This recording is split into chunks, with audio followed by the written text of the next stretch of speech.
خب سلام و عرض وقت بخیر، در خدمت شماییم که در کنار هم یک بازی دیگه از تیم خوبمون داماش گیلان رو شاهد باشیم و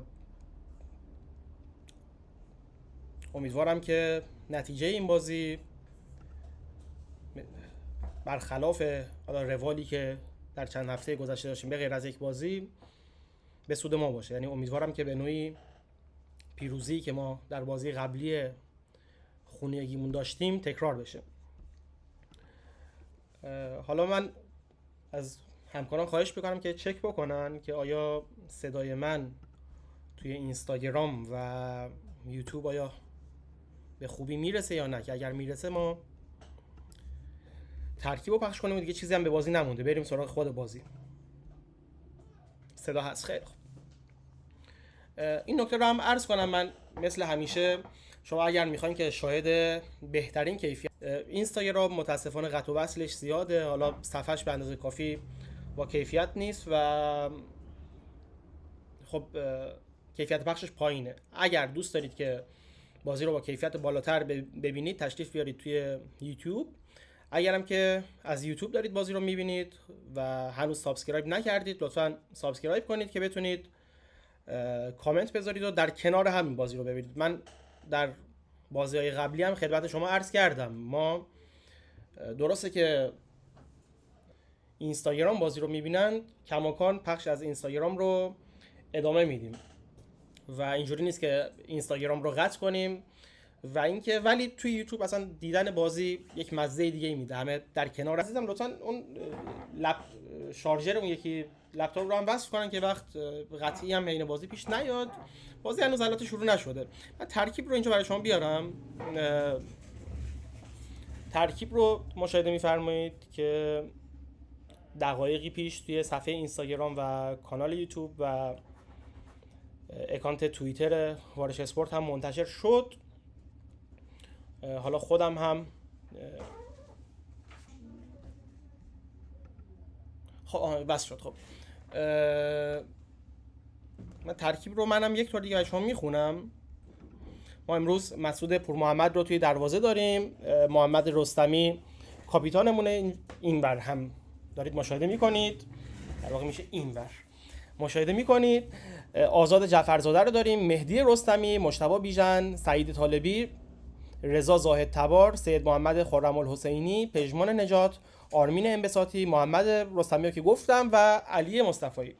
ما در حال حاضر با تیم خلیج فارس امتیازمون برابر 16 و 17 جدول هستیم و در واقع میشه گفت قسمت پایانی جدول قرار گرفتیم و انتهاییم و پارس جنوبی جمعی که امروز قراره که مقابلش بازی کنیم در رتبه ششم جدول قرار گرفته و اتفاقا پارس جنوبی هم تیم خوبیه که خارج از خونه هم تا حالا نتایج خوبی گرفته و میشه گفت که نتایج خارج از خونش بهتر از نتایج داخل خونش هم بوده. من حالا این ترکیب رو بردارم از اینجا، بریم ببینیم که بازی آیا شروع شد یا نه. ظاهرا که هنوز نه، شروع نشده.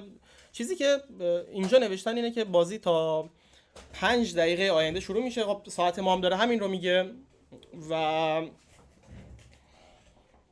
امیدواریم که به هر حال اینترنت هم یاری کنه که کنار هم خلاصه بتونیم بازی رو ببینیم و مشکل خاصی توی پخش نداشته باشیم. دوستان اگر توی اینستاگرام دارید کامنتی میذارید، متاسفانه حالا نمیدونم کامنت میذارید یا کامنت ها بسته است. کامنت ها بسته بود الان باز شدن. اگر توی اینستاگرام دارید کامنتی میذارید متاسفانه من نمیتونم بخونم چون خودم اینجا گوشی ندارم و همکاران هم اینجا هر کدوم مشغول کاری هستن، ولی توی یوتیوب اگر کامنت بذارید من کامنت های شما رو توی یوتیوب میتونم بخونم چون مرورگرم جلوم باز و دارم میبینم. باز هم یک بار دیگه عرض کنم برای کسایی که تازه به ما ملحق شدن، قطعا اگر بازی رو شما توی یوتیوب مشاهده بفرمایید به هر حال کیفیت بالاتری خواهد داشت. یک سری حواشی هم که در هفته گذشته داشتیم که حالا گویا در حال رفع شدن بحث حواشی مالکیتی بود. حالا منابع ما هم میگن که مثل این که یک پاداشی هم گویا برای بازیکن‌ها در صورت پیروزی در این بازی در نظر گرفته شده. یعنی جدا از اون بحث‌های مالی خود بازیکن‌ها، یک پاداشی هم به هر حال براشون در نظر گرفته شده که انگیزه‌شون برای پیروزی در این بازی بیشتر بشه. من الان دارم نگاه میکنم، هنوز خب به هر حال تصویر رو نداریم. ای کاش حالا آنتن یا من احساس میکنم که اینترنتمون یه خورده مشکل داشته باشه، انگار کشش دستگاه ما در همین حد متاسفانه. حالا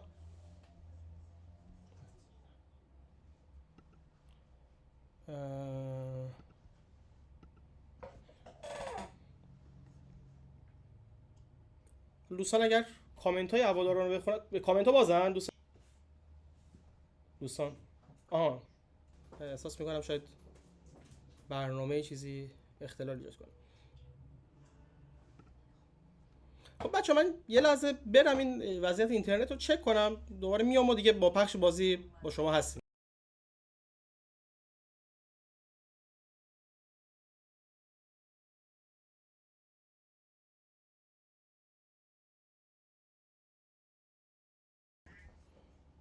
خب برگشتیم. بازی هنوز شروع نشده. حالا من تصویر سایت آنتن رو هم خدمت شما بیارم، میبینید که بازی هنوز شروع نشده و زدن که تا 1 دقیقه دیگه شروع میشه، ولی خب حالا اگر واقعا اتفاق بیفته که ما حتما خدمتتون پخش میکنیم. من یک بار دیگه فقط این نکته رو خدمتتون بگم که شروع شده. خب اگه شروع شده که میتونیم بازی رو در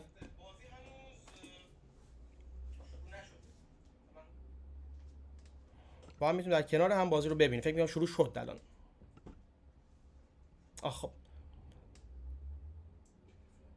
تیرینم که شد.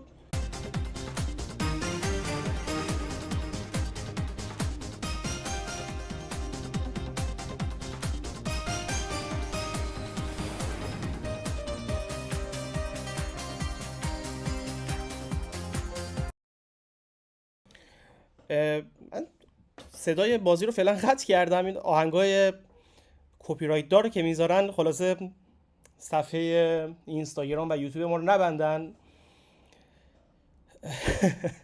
بحث کپی رایت خلاصه داستانی که همیشه درگیریم، ولی خب فکر کنم به زودی سلام و ادب و احترام دارم خدمت شما بینندگان عزیز و همراهان همیشگی تلویزیون اینترنتی آنتن. در خدمت شما هستیم با پخش زنده دیدار دو تیم داماش گیلان و پارس جنوبی جم که از همینجا با سوت داور این دیدار آغاز میشه.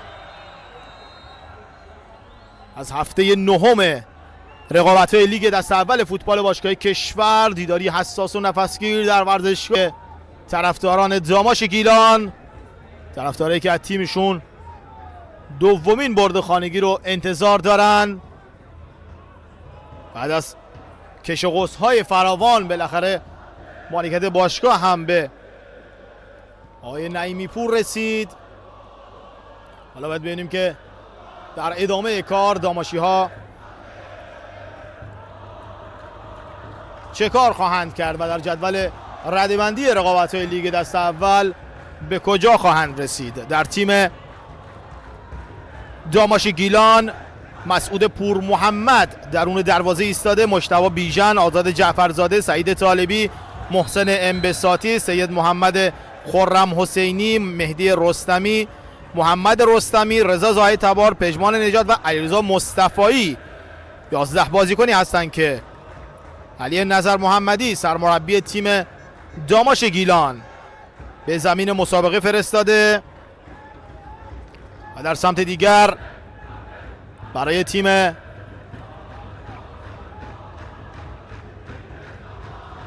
پارس جنوبی جم مسلم حقشناس درون دروازه است، پویا سیف پناهی، کنعان طاهر نژاد، علی خدادادی، احمد نصیری، حمید رضا نادری، مرتضی خراسانی، علی دشتی، حمدالله عبدام، حسین مددی و میلاد سوری هم 11 بازیکن تیم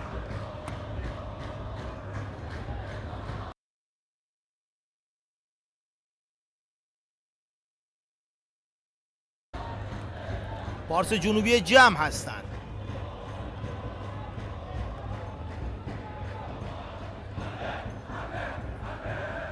طرفدار تیم داماش هم در ورزشگاه حضور دارن، یک صدا تیم خودشون رو تشویق میکنن. انتظار یا بازی خوب رو داریم از تیم داماش در ورزشگاه شهید عزودی شهر رشت، ورزشگاهی که هواداری داماش خیلی دوست داشتن در این ورزشگاه بازیشون انجام بشه و بالاخره به این آرزوشون رسیدند و حالا در این ورزشگاه بازی ها داره انجام میشه. داوری این دیدار بر عهده امیر شریفی است. کمک اول ایشون علیرضا صیاد، کمک دوم ابراهیم امتنانی و داور چهارم هم محمد معافی است. آقای فرشید افشار هم ناظر داوری این دیدار هست. ببینیم از این فرصت چگونه استفاده کنند بازیکن تیم پارس جنوبی. فرصت هست کماکان برای احمد نصیری که توپش به بیرون رفت. مسعود پور محمد آغازگر بازی خواهد بود از کنار دروازه داماشی ها. ناظر این دیدار هم آقای محمود سفری است که از ناظران خوب فدراسیون فوتبال هست. خودشون سال هاست که در امر نظارت در فدراسیون فوتبال حضور دارن و کارهای زیادی هم برای فوتبال کشورمون انجام دادن. مدیر تیم داماش گیلان آقای محمد حمیدی است یا همون شهرام حمیدی و سجاد حقدادی هم که مدیر رسانه است. در تیم مقابل هم ایوب چراغی مدیر تیم هست.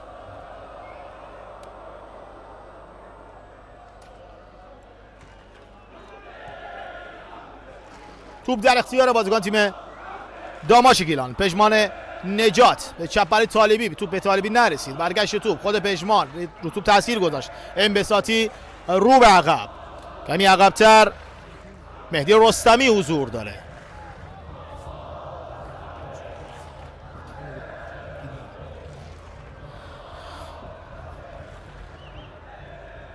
توپ در میانه میدان رستمی، کاپیتان رستمی به چپ میاره برای بیژن.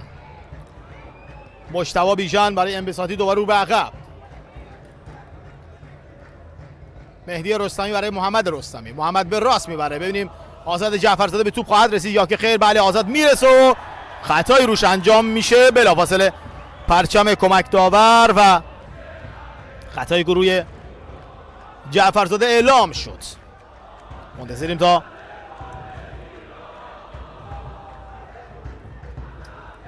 توپ رو بزنن بازیکنان تیم داماش گیلان.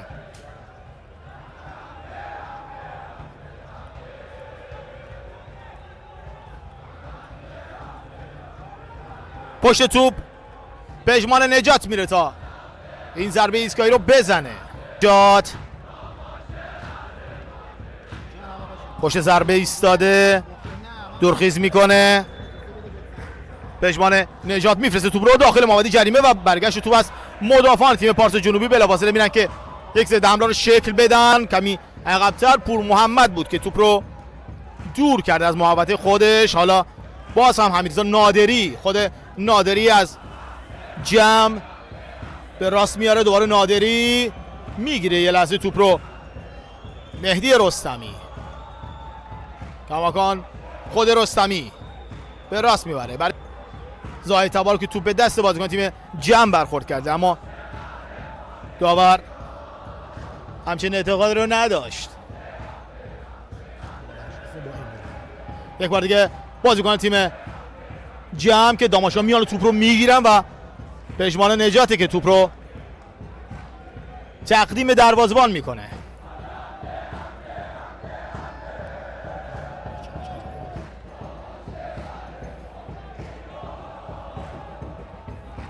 شما بینندگان عزیز از تلویزیون اینترنتی آنتن بیننده این دیدار هستید.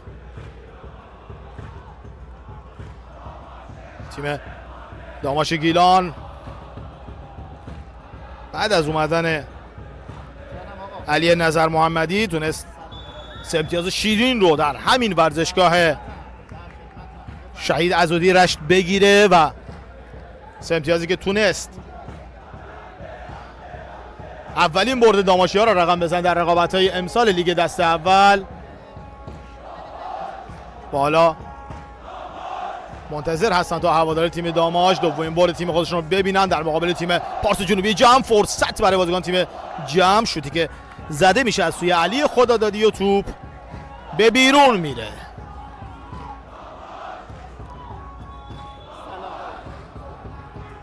این هم نیمکت تیم داماش هست. بازیکن نیمکت نشین تیم داماش رو میبینید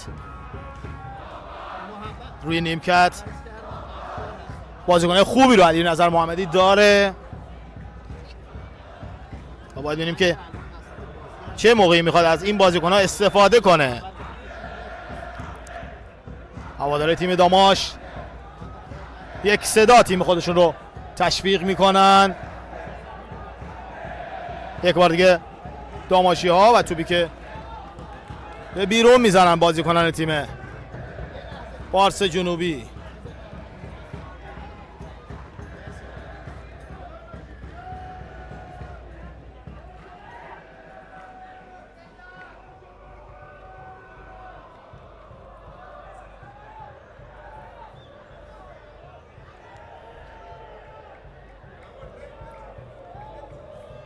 توپ در اختیار بازیکن تیم داماش هست. شیاد طالبی روی زمین افتاد و خطایی نبود. پشمان نجات رو توپ تاثیر گذاشت و برگشت توپ از سمت مدافعین تیم جم. برخورد توپ به صورت بازیکن پارس جنوبی و اعلام خطا میشه. مشتاق بیژن میگه توپ خورده به صورتش، اما داور اعتقاد داره چون پاش بیش از حد بالا بوده خطایی رو اعلام کنه. به هر حال خطا اعلام شده و توپ در اختیار بازیکن تیم جم هست.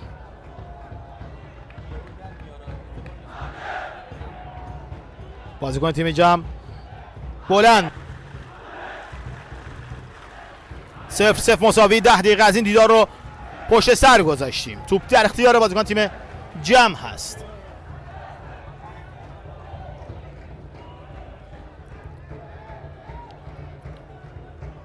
از سمت راست به چپ میبرن. باز هم داماشی ها این بار رو به عقب، دوباره به راست میارن. زمین باید بخشید خطا اعلام شده بود و داور اعلام کرد که دوباره توپ و توپی که به بیرون میره.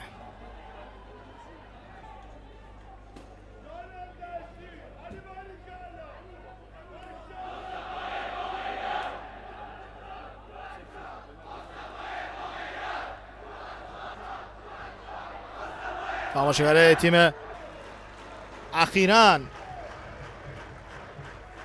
از دنیا رفت و داماشی ها ازش تقدیر میکنن و یادش رو گرامی میدارن.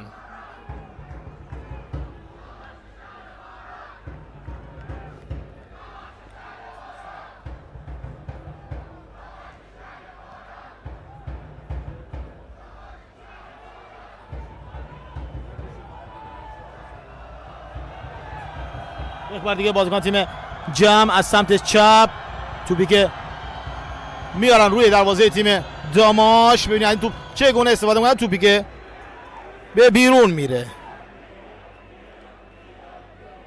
کرد.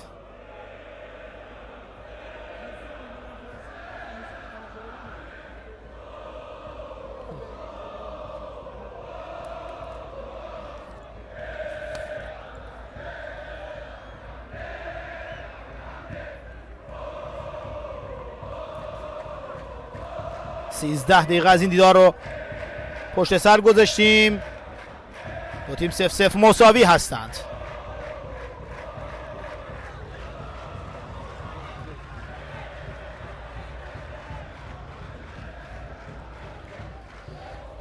بازیکن تیم باز هم از سمت راست، بازیکن تیم داماش گیلان این بار رضا زاهد تبار هست، میاد در دل مدافعین تیم پارس اما نمیتونه جلوتر بره. حالا این بساطی توپ رو زد و اعلام خطا شد.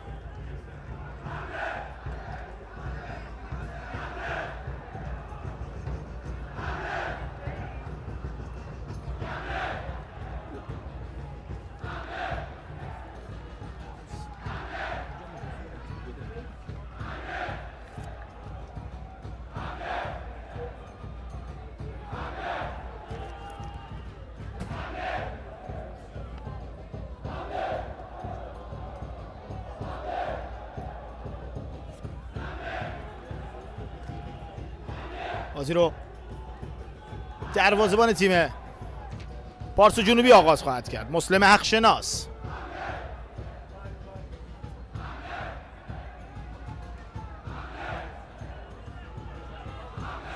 خود حقشناس میزنه ضربه شد داخل زمین تیم داماش و توپی که برگشت داده میشه.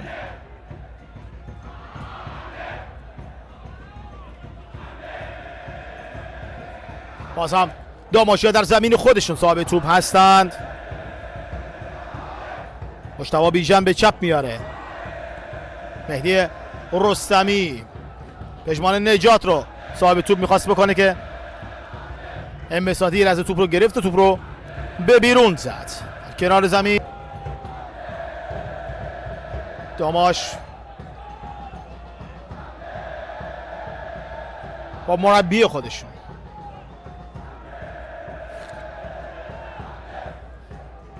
یک بار دیگه توپ در اختیار دروازه‌بان تیم جمع قرار میگیره. حقشناس به راست میاره،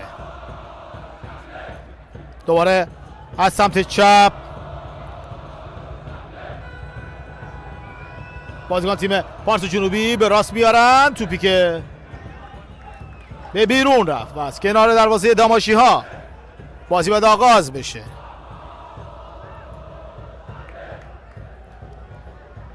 نیمکت نشینان داماش رو میبینید. یک بار دیگه حالا داماشی از سمت چپ و توپی که آرام آرام به بیرون میره، طالبی به توپ نرسید. 17مین دقیقه از این دیدار.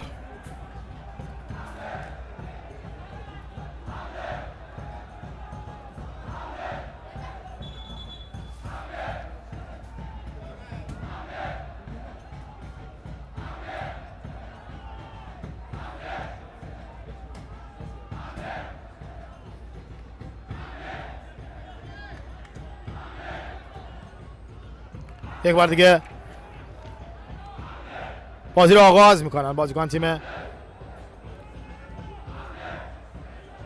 پارس جنوبی از سمت چپ صاحب توپ هستند. باید ببینیم از این توپ چگونه استفاده خواهند کرد. جلوی توپ رو جعفرزاده گرفته، باز هم در اختیار میگیرن توپ رو بازیکنان تیم پارس جنوبی کمی عقب‌تر.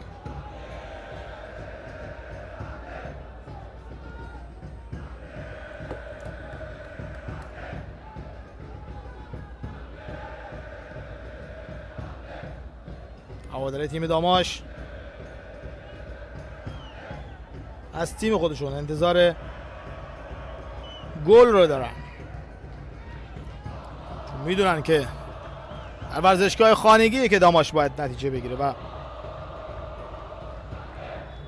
نیم نگاهی هم به بازی بیرون از خانه دارند. هفته گذشته در شهر بابک در حالی که میتونستن بازی رو مساوی هم تموم کنن اما بخت با داماشیا یار نبود و نتونستن موفق باشن.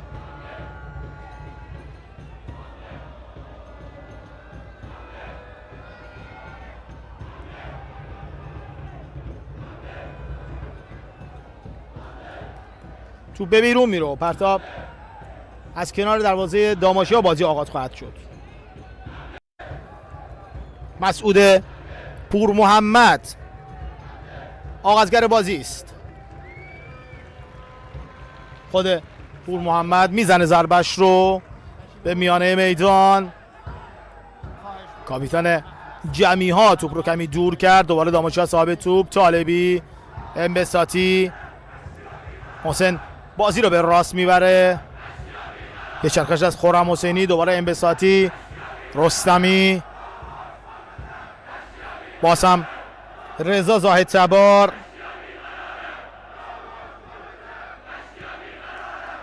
برگشت توپ دوباره به سمت دروازه داماشیا. داماش گل بزن رشتیا بیقرارن. شعاری که الان هواداری تیم داماش دارن سر میدن و عرض کردم خدمت شما انتظار دارن تیمشون در این بازی هرچی سریعتر به گل برسه و بتونن بعد از پایان این دیدار به دومین برد خودشون در رقابت‌های امسال دست پیدا کنند.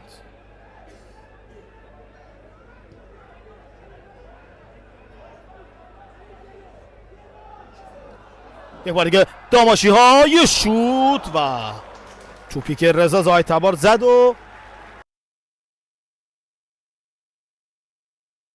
به کورنر رفت. حالا باید از این ضربه کورنر ببینیم چطور استفاده خواهند کرد. طالبی پشت توپ. خود طالبی میبینی در تصویر دورخیز میکنه. ضربه‌ای که میزنه به سمت دروازه اما کوتاه کار میکنه و به لحظه دوربین‌های ما هم جا موندن و اعلام خطا میشه. این بار خطا گرفته میشه روی بازیکن‌های داماش.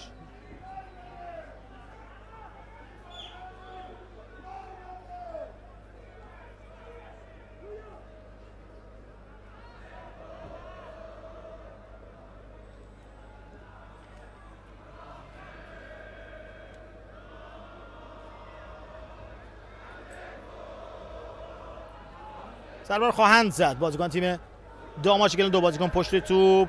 سعید طالبی و پشمان نجات. سعید ضربه‌شو میزنه داخل محوطه جریمه و باز هم برگشت توپ. ضربه کورنر رو حالا باید ببینیم چگونه خواهند زد.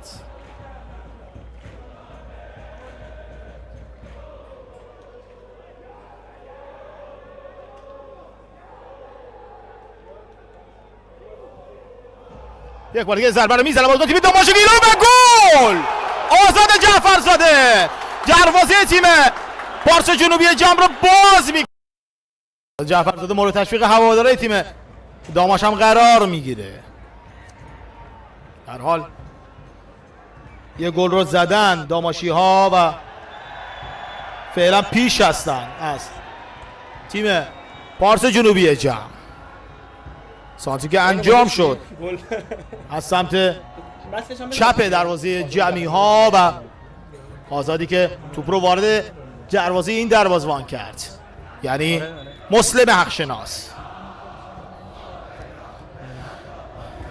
حالا هواداری تیم داماش گل دوم رو میخوان از تیم خودشون. رستمی به چپ میاره. رستمی پشمان نجات طالبی. خود طالبی یه لحظه جا موند. اعلام خطا میشه. خطای خود طالبی رو میگیره داور. توی کانال نذاره. کانال تلگرام نذار.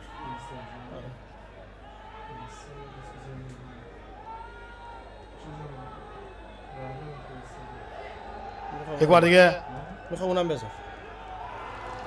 بازیکن تیم داماش صاحب توپ هستن از سمت چپ. زاهد تبار. خود زاهد تبار داخل محوطه جریمه. دیگه باید پاس میداد. زاهد تبار شوتشو زد به مدافعین برخورد کرد. کماکان داماشی ها صاحب توپ هستن. دوباره زاهد تبار از سمت چپ میاد داخل وارد محوطه جریمه میشه. کمی عقب‌تر توپی که حالا به راست فرستاد علیرضا مصطفی، توپ به کرنر رفت. داماش گیلان 1، پارس جنوبی جمع 0. کم زیاد می‌کنه. پژمان نجات این بار میره تا ضربه کرنر رو بزنه. تیم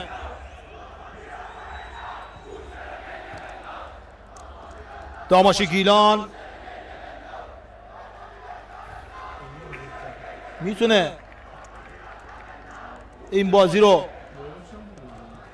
برنده بشه و دوگانگی و جلوی هوادارهای تیم داماش گیلان.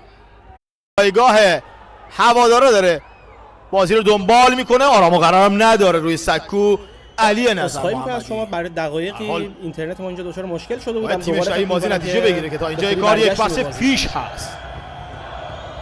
یک بار دیگه بازیکنان پارس جنوبی رو به عقب در میانه میدان کوتاه کار میکنن بازیکن تیم پارس جنوبی. پاس هم در میانه میدان. این بار بهتر ببینید علی نظر محمدی رو در کنار هوادارا ایستاده و داره بازی رو دنبال میکنه.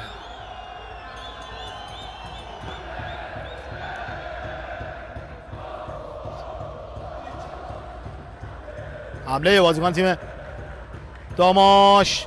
بله این تصویر بهتره و حالا قشنگ دیدیم چهره سرمربی تیم داماش گیلان رو.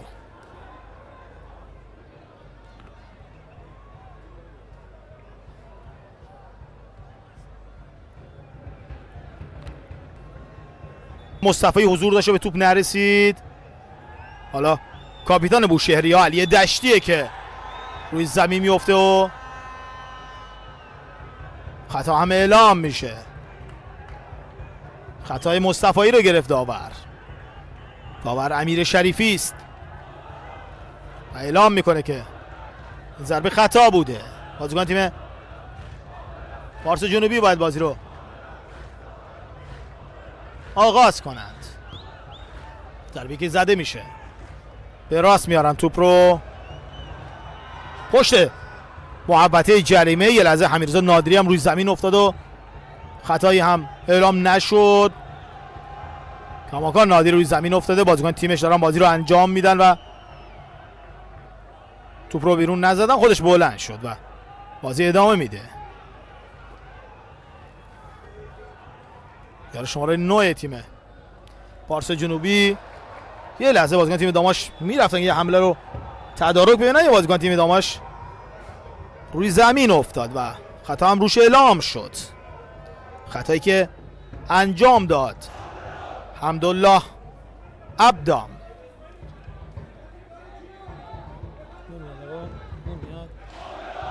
داور چهارم یه لحظه میاد کنار خط و صحبت میکنه با کادر فنی تیم پارس جنوبی. نکته ای رو گوشزد میکنه.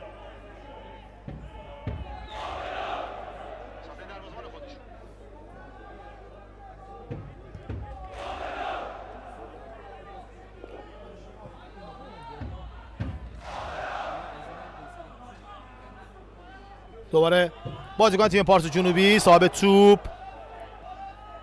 کاپیتان دشتی، خود علی دشتی توپ رو میبره برای نصیری به چپ. توپی که حالا داماشی‌ها به بیرون میزنن. دوباره پرتاب کوتاه کار میکنن بازیکن تیم در محوطه دفاعی خودشون کار میکنن. حالا به چپ میارن توپ رو، جایی که بازیکن تیم داماش توپ رو گرفتند.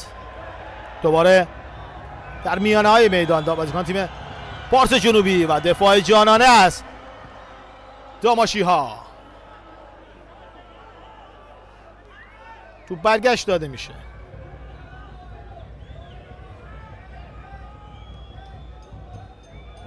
یه بار دیگه بازیکن تیم پارس جنوبی حالا صاحب توپ هستن. دو بازیکن تیم داماش حضور دارن اونجا، توپ رو میگیرن و برگشت میدن. به خوبی این کار رو انجام میده پژمان نجات و رستمی که اونجا حضور داشت.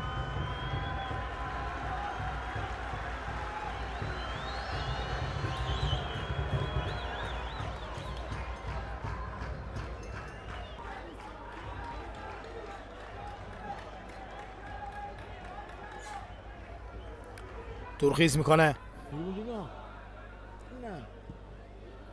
یک بار دیگه میزنه توپ رو بازیکن تیم دروازه‌بان تیم پارس جنوبی جمع میگیره و به هر حال باید ببینیم که در ادامه را بازیکن تیم پارس جنوبی چه کار خواهند کرد. به هر حال بازیکن تیم پارس خوب کار کردن تا اینجای لیگ یک و تونستن تیم خودشون رو تا اینجای کار در رقابت‌های لیگ یک در جدول رقابت‌های لیگ یک بالا نگه دارن.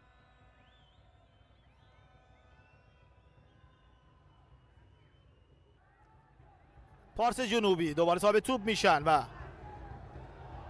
در محوطه میشن. مهدی رستمی میسپاره به دروازه‌بان پور محمد، او هم بلند به میانه میدان، دوباره و جلوش رو گرفت مجتبی بیژن. بازیکن با تجربه تیم داماش گیلان از تجربه خودش استفاده کرد و این توپ رو قیچی کرد در میانه راه. اجازه کار رو نداد بازیکن تیم پارس جنوبی. حالا آزاد جعفرزاده یه لحظه درگیره با بازیکن تیم پارس جنوبی که خودش توپ رو میزنه.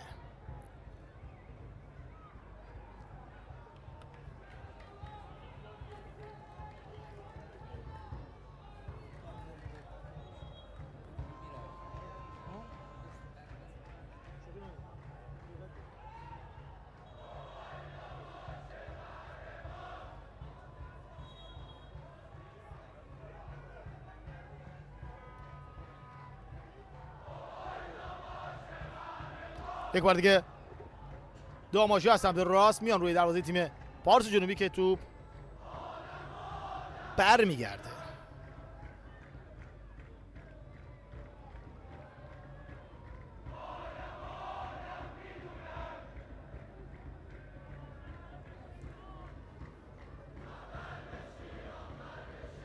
تیم داماش گیلان هواداره زیادی رو داره که دارن این تیم رو دنبال میکنن، بازی ها و نتایج این تیم رو دنبال میکنن. در حال ما هم در تلویزیون اینترنتی آنتن تمام تلاش خودمون رو میکنیم تا بتونیم بازی ها رو به صورت زنده برای شما بینندگان عزیز پخش کنیم. هفته گذشته که بازی در رشت برگزار میشد اجازه کار رو به همکارانمون ندادن، در حالی که دوربینامون در ورزشگاه مستقر بود، اما به هر حال به دلیل مشکلات مالکیتی که تیم داشت اجازه کار رو به همکاران ما ندادن. بارها خودمون خواهش کردیم از مسئولین مربوطه که بتونیم بازی رو پخش کنیم اما اجازه کار رو ندادن و خدا رو شکر مالک جدید باشگاه رسانیه و دوست داره بازی تیمش رو ببینن. هواداره این تیم چه توپی زده شد، توپی که به کورنر میره، داور اعلام کورنر کرده. وقت خوبی بود برای تیم پارس جنوبی که هر جور که بود برگشت دادن بازیکن تیم داماش گیلان. عرض می‌کردم خدمت شما که در حال امیدواریم که مالکین تیم ها هم اهمیت بدن به حرف هوادارا و هوادارایی که میخوان بازی های تیم خودشون رو ببینن بتونن حداقل از تلویزیون اینترنتی آنتن بیننده دیدارهای تیم خودشون باشن. فرصت برای بازیکن تیم پارس جنوبی، ضربه کورنری که زده میشه و برگشت میدن باز هم بازیکن تیم داماش. دوباره پارسی ها، یه توپی که میخوره به صورت بازیکن تیم داماش. حالا ضد حمله برای داماشی‌ها از سمت راست، ببینیم به توپ خواهد رسید رضا زاهدتبار که نه، به توپ نرسید و برگشت میدن بازیکن تیم پارس جنوبی این توپ رو.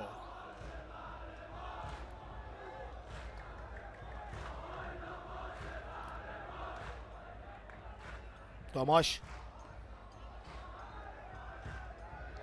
از اون تیم‌های پرطرفدار استان ماست و کلاً تیم‌های گیلانی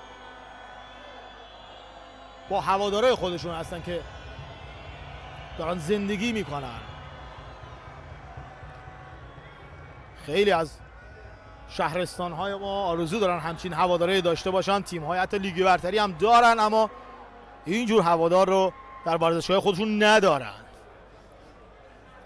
در حال باید به این هوادارا احترام گذاشت، هواداری که در سرما و گرما میان و تیم خودشون رو تشویق میکنن.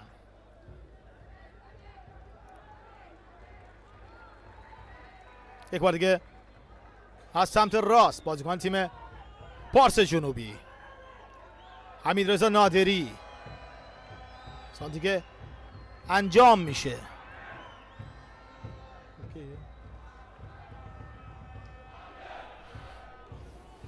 باز هم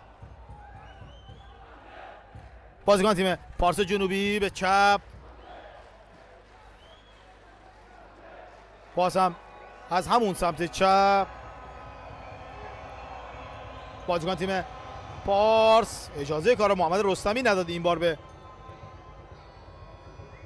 بازیکن تیم پارس جنوبی. یک بار دیگه رو به عقب کنعان طاهر نژاد چه توپی رو زد کنعان و یه خورده اگه عقب‌تر بود شاید توی دروازه پارس جنوبی هم بود، اما کنعان بازیکن باهوشیه و اصالتا خودش هم گیلانیه. در حال در خط دفاعی تیم پارس جنوبی فرصت برای پارسی ها و علی خدادادی، ضربه‌ای رو که میزنه و مسعود پور محمد چقدر زیبا این توپ رو گرفت. باز هم فرصت، باز هم پور محمد و این بار داشتید ضربه‌ای که زد علی خدادادی و به دیرک خورد و به بیرون رفت. چه توپی رو زدن بازیکن‌های تیم پارس جنوبی، موقعیت خطرناک و دو ضربه‌ای که پشت هم اومد و به بیرون رفت.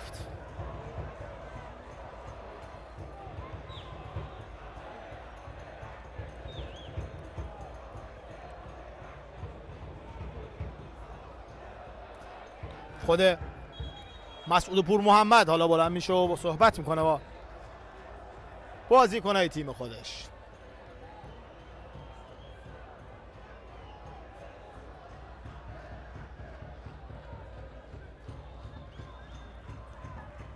چهل و چهارمین دقیقه از این دیدار. یه بازیکن از داماش روی زمین افتاده و میرن تا به وضعیت این بازیکن رسیدگی کنن. رضا زاهدتبار باید باشه که روی زمین افتاده. بله علیرضا مصطفی که اینجا هست. رضا زاهدتباره که روی زمینه. مسعود پور محمد دروازه‌بان تیم داماش گیلان مورد تشویق هوادارهای داماش قرار میگیره. وقتی میره که آبی بنوشه هوادارا رو تشویق میکنن. به هر حال قشنگ جلوی توپ پارس جنوبی ایستاد و اجازه کار رو نداد به بازیکن‌های حریف. حالا بازی باید از سر گرفته بشه و دروازه‌بان بازی رو باید آغاز کنه. داور چهارم میاد کنار زمین تا وقت تلف شده این دیدار رو هم اعلام کنه. 2 دقیقه وقت تلف شده برای نیمه اول در نظر گرفته میشه از سوی محمد معافی، داور چهارم این دیدار، که امیر شریفی داور وسط بهش ابلاغ کرده بود.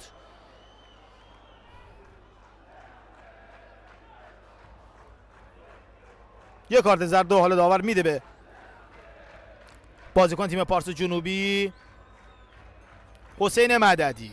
کارت زرد گرفت حسین.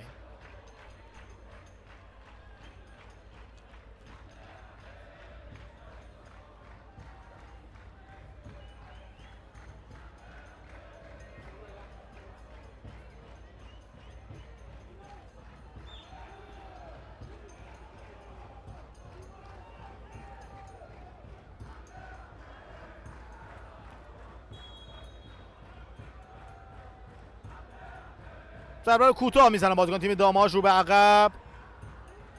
حالا انبساطی که صاحب توپ هست، خود انبساطی از سمت چپ بازیکن تیم داماش صاحب توپ هستن. علیرضا مصطفایی، خود مصطفایی داخل موقعیت جریمه، فرصت هست برای بازیکن تیم داماش و چه توپی گل نشد. رضا زاهد تبار سید محمد خرم حسینی بود که بله این چهره خرم حسینی این توپ رو زد و توپ به گل تبدیل نشد. میشه گفت یکی از بهترین موقعیت‌های تیم داماش بود که به گل تبدیل نشد.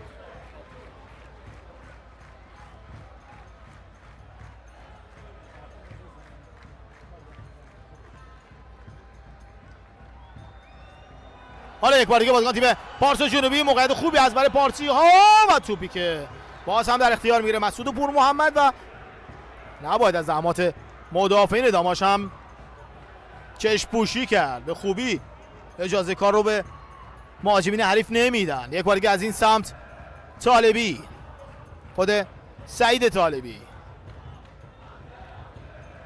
خرم حسینی پشتش ایستاده، طالبی کمی عقب‌تر، علیرضا مصطفایی میده به محمد رستمی، مصطفایی، رستمی، حالا طالبی، خود طالبی بازیکن جلوش ایستاده که دشتیه و توپی که به بیرون میره. پرتاب رو اعلام میکنه داور برای پارس جنوبی. البته میگه توپ رو بده. بله اینجا سوت پایان نیمه اول رو به صدا در میاره با نتیجه 1-0 در نیمه اول. برنده به رختکن میرن. استراحتی کوتاه خواهیم کرد و با آغاز نیمه دوم در خدمت شما بینندگان عزیز و همراهان همیشگی تلویزیون اینترنتی آنتن خواهیم بود.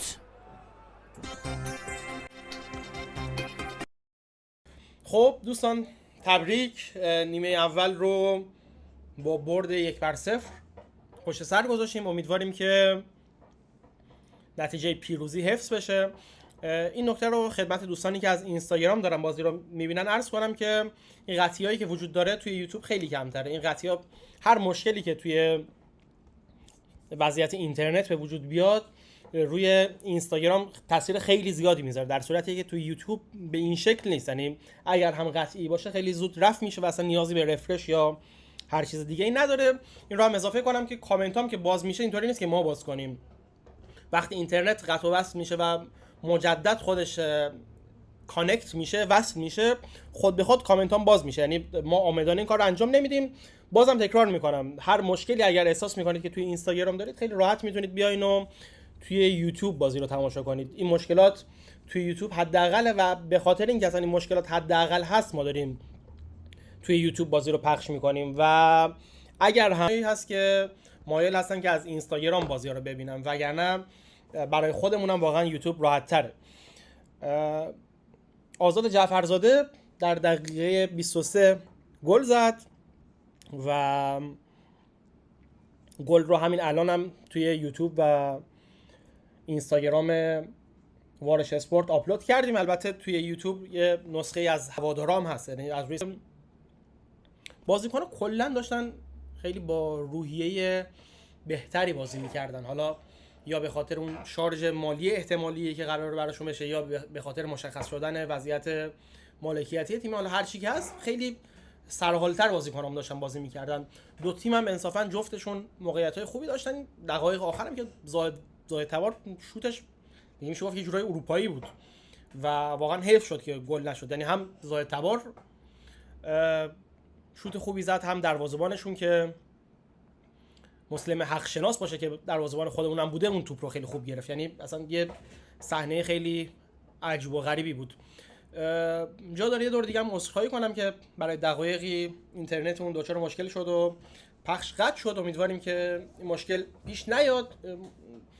گوشی اوورهیت کرد و هات اسپات رو برای خودش خاموش کرده بود. اینجا بضاعت ما خلاصه در همین حد و این رو قبل از بازی من یادم رفت بگم. فقط جا داره یک دور دیگه در گذشت مصطفی فرزانه عزیز رو که از هوادارهای داماش بوده خدمت کلی هوادارا و خانواده ایشون تسلیت بگم. هوادارهای ما هم قبل از بازی و حین بازی حسابی گل کاشتن و حالا تصاویر و ویدیوهاش رو حتما بعد از بازی منتشر خواهیم کرد و به هر حال یاد مصطفی فرزانه رو بر روی سکوها زنده نگه داشتن. این بود نیمه اول این بازی. من میرم یک استراحتی میکنم و حدود 7-8 دقیقه دیگه ولی من میرم و مجدد برمیگردم. تا زمانی که نیستم لاین اپ یا همون ترکیب اولیه تیم رو میذارم که اینجا باقی بمونه. گویا تصویرم مثل این که هست. خب اگه تصویر هست که من میذارم تصویر رو شما به هر حال ببینید. تصویر استادیوم گویا وجود داره. من سویچ میکنم روی تصویر استادیوم ولی خب که بازی شروع بشه. تصویر استادیوم عزادی رشت رو مشاهده میفرمایید که بازیکن‌ها رفتن به رختکناشون که برای نیمه دوم آماده بشن.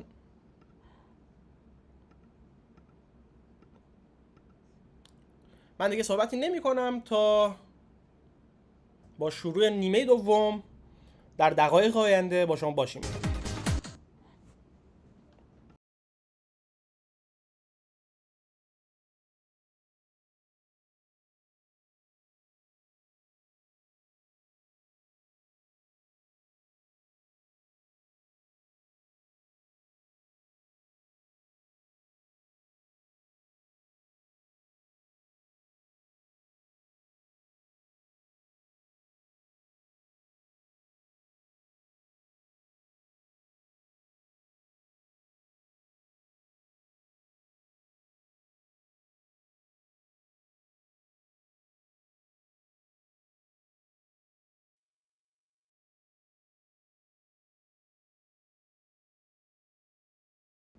خب بازیکن‌ها کم کم گویا دارن وارد زمین میشن. البته بازیکن‌های تیم پارس جنوبی هستن که دارن وارد زمین میشن. بازیکن‌های داماش هنوز وارد زمین نشدن. من یک خواهشی ازتون میکنم، اگر در حال دیدن این بازی از یوتیوب هستید لطفاً همین الان صفحه ما رو سابسکرایب کنید و این لایو رو هم لایک کنید.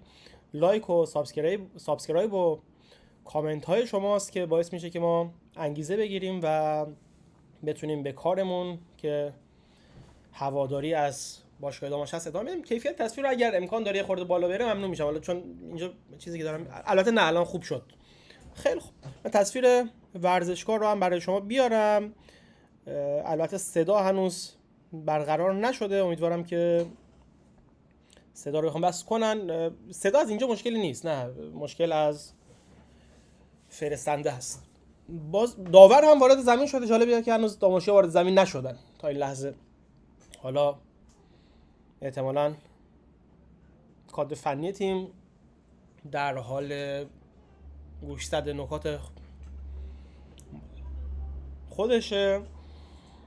ترکیب رو هم که من براتون گذاشته بودم یک دور دیگه ببینید. این ترکیبیه که داماش نیمه اول باهاش بازی کرد و توسط شماره 6 مون آزاد جعفرزاده تونستیم به گل برسیم که در نوبه خودش هم جالبه که آزاد خب به هر حال مهاجم یا هافک نیست، مدافع بیشتر یا هافک دفاعی بیشتر.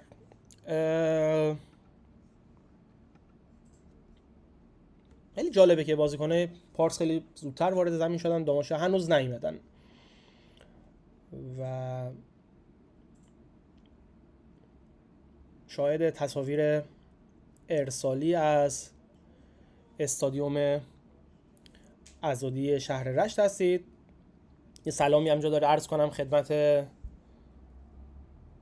عزیزان هوادار پارس جنوبی جمع که از طریق کانال یوتیوب یا صفحه اینستاگرام وارش اسپورت در حال دیدن این بازی هستن. امیدواریم که فارغ از هر نتیجه‌ای شما هم شاهد یک بازی خوب بوده باشید.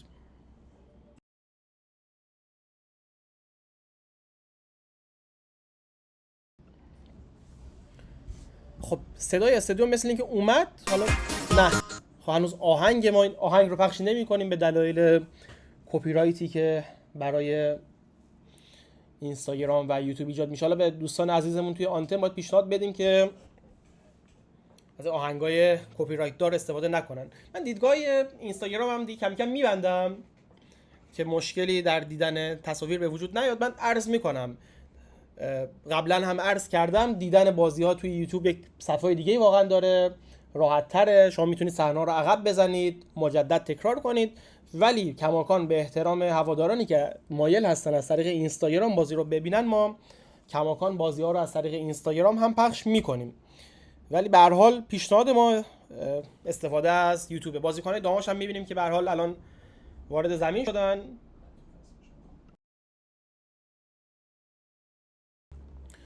خدمت عزیزانی که خب بازی شروع شد، من دیگه صحبتمو قطع میکنم.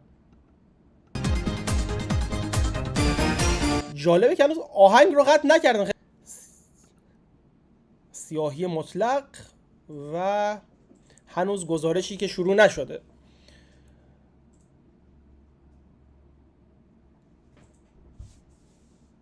به محض اینکه صدای گزارشگر بازی وصل بشه، من حتما صدای استادیوم رو برای شما پخش خواهم کرد. در نیمه دوم داماشیا از چپ به راست باید حمله کنن و پارس جنوبی جمع از راست به چپ تصویر.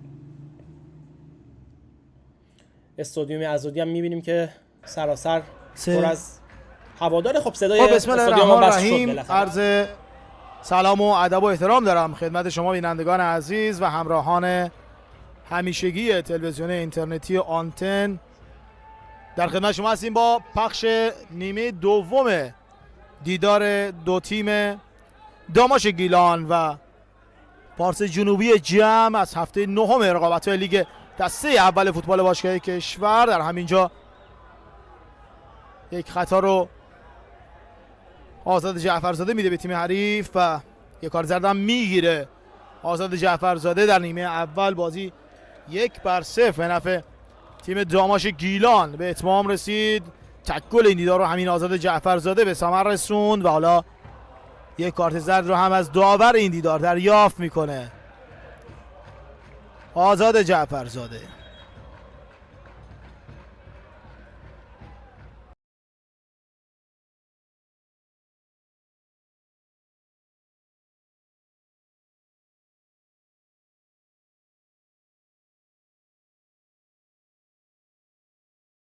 این که تا پایان این نتیجه به کجا خواهد رسید؟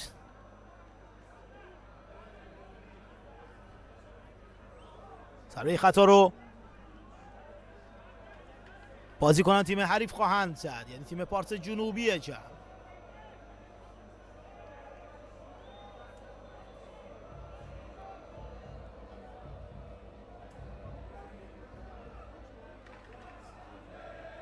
منتظریم تا داور اجازه این کار رو بده.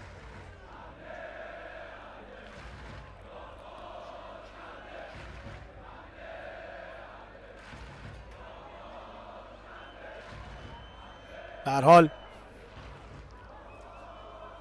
همه نگاه به سوت داور هست. دو بازیکن از تیم پارس جنوبی پشت توپ ایستادن، حمدالله عبدام و حسین مددی. باید ببینیم چه کسی این ضربه رو خواهد زد. عبدام داخل محوطه جریمه و مستقیم توی دروازه تیم داماش قرار میگیره این توپ و بازی به تساوی کشیده میشه. در همین ابتدای نیمه دوم تیم پارس جنوبی جمع گل تساوی رو میزنه توسط حمدالله عبدام. گل اول برای پارس جنوبی.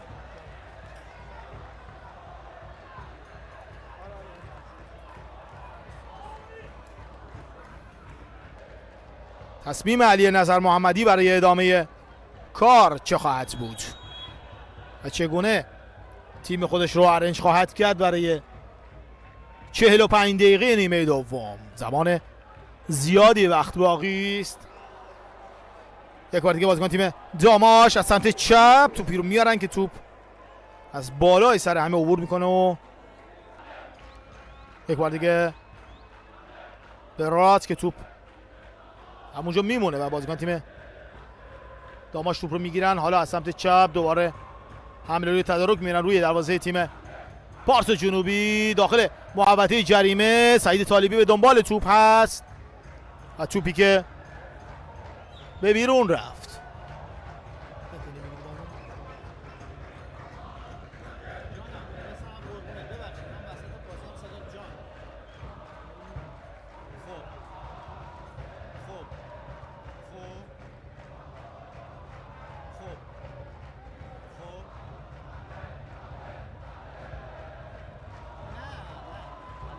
یک بار دیگه بازیکن تیم داماش گیلان از سمت چپ و توپی که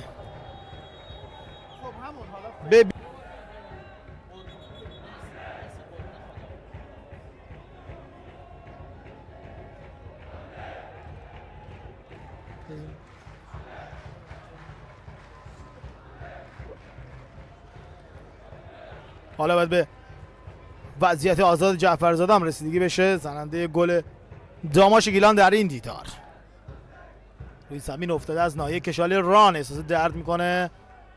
دکتر تیم هم میره بالا سرش.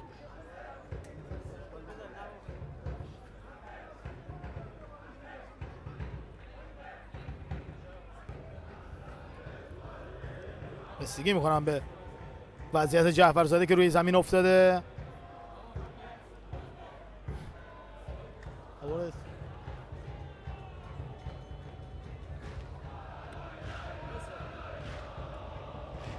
بلند میشه و بازی ادامه میتونه بده جعفرزاده. حالا میاد کنار زمین تا ببینیم تصمیم کادرفندی چه خواهد بود. یه لحظه امید پرغنبری رو در کنار زمین دیدم. حالا ببینیم شاید با امید پرغنبری یا رضا پورمهدی تعویض بشه.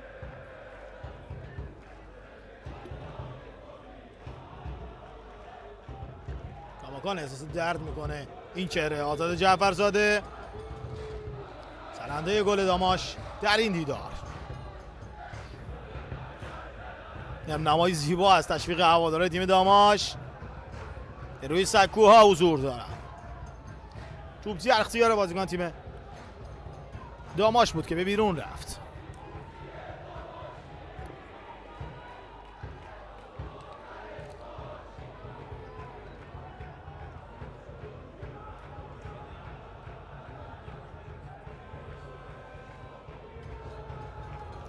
پرتاب رو بازیکن پارس جنوبی انجام خواهند داد.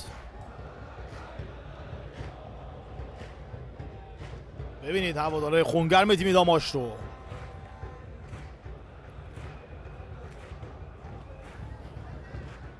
یه عکس هم از مصطفی فرزانه هوادار فقید تیم داماش گیلان که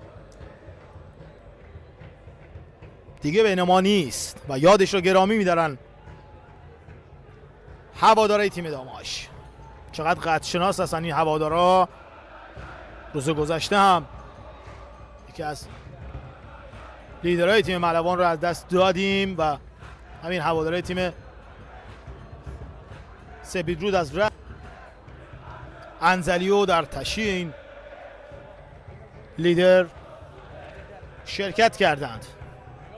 سه تعویض رو همزمان حالا انجام میده.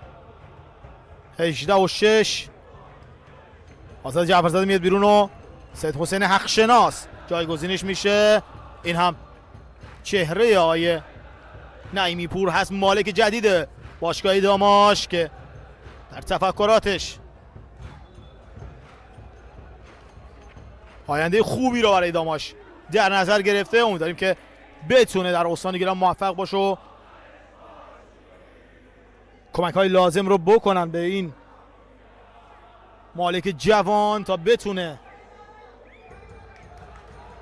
موفق باشه. چقدر هم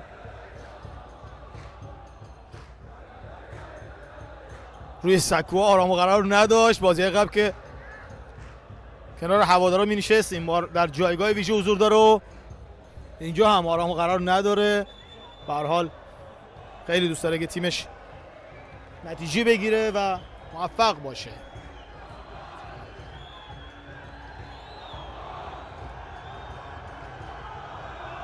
ضربه کرنر رو خواهند زد. بازیکن تیم داماژ یه لحظه اونجا بازیکنان نیمکت نشین تیم بارسلونا به حضور داشتن که در حال کنار میرن.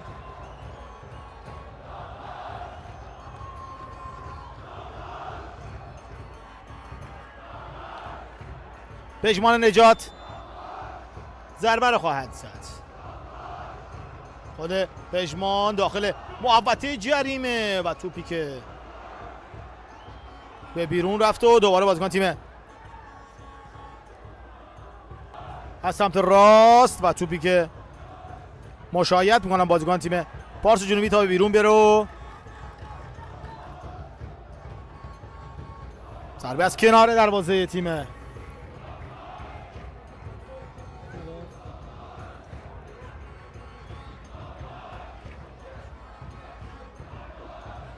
پارس جنوبی جمع. حالا پارسی ها هم دو بازیکن رو میخوان تعویض کنن.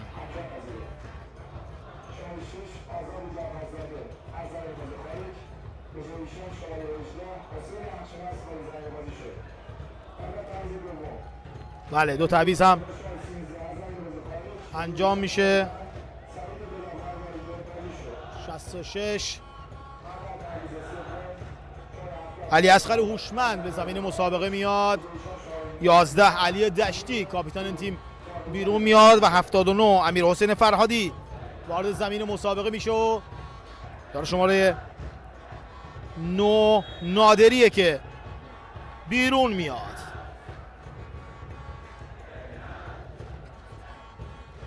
تعویض هایی که در تیم پارس جنوبی انجام میشه.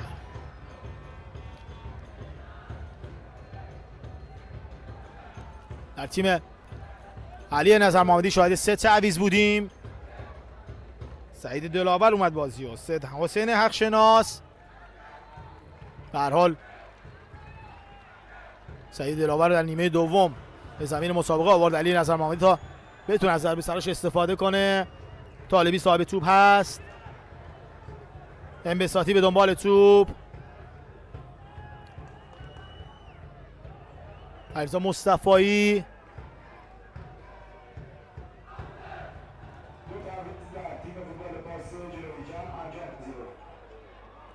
امید پرگنبرم که برای داماش به زمین مسابقه اومده و به هر حال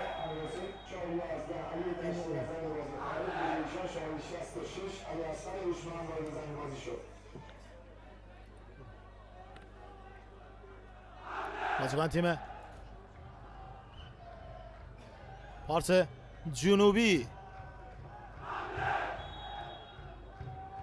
ضربه که زده میشه. یه لحظه توپ در اختیار بازیکن تیم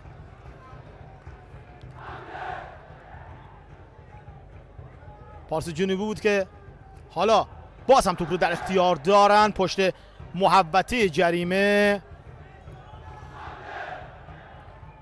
به راست برده میشه. دوباره داماشی ها بازیکن پارس جنوبی توپ رو میگیرن و باز هم به راست میبرن.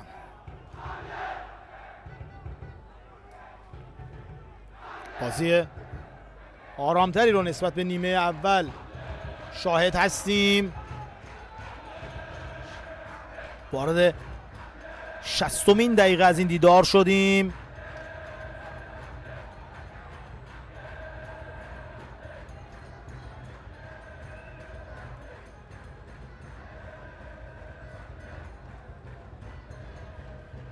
و باید ببینیم که دو تیم چه برنامه‌ای رو برای ادامه کار خواهند داشت. یک بار دیگه بازیکن تیم پارس جنوبی یه شوت است. داره شماره 10 این تیم مرتضی خراسانی که کمجون بود و راهی به دروازه داماشیان نداشت، البته در اختیار گرفت دروازه‌بان این تیم مسعود پور محمد. حالا در این سمت توپ رسید به مسلم حقشناس.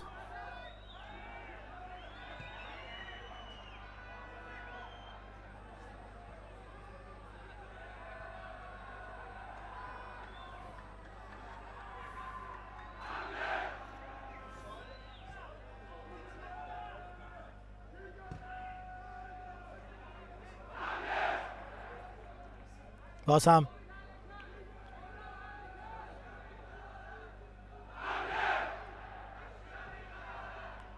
توپ رو در اختیار دارن بازیکن تیم پارس جنوبی. یک مساوی تا دقیقه 61. پارس جنوبی از سمت چپ حمله رو تدارک دیده، سانتی که انجام میشه داخل محوطه جریمه. فرصت هست برای بازیکن تیم پارس جنوبی و مدافعین تیم داماش که توپ رو برگشت میدن. کماکان موقعیت هست، توپ به دست بازیکن تیم پارس جنوبی برخورد میکنه و اعلام خطا میشه. داور اعلام خطا کرد.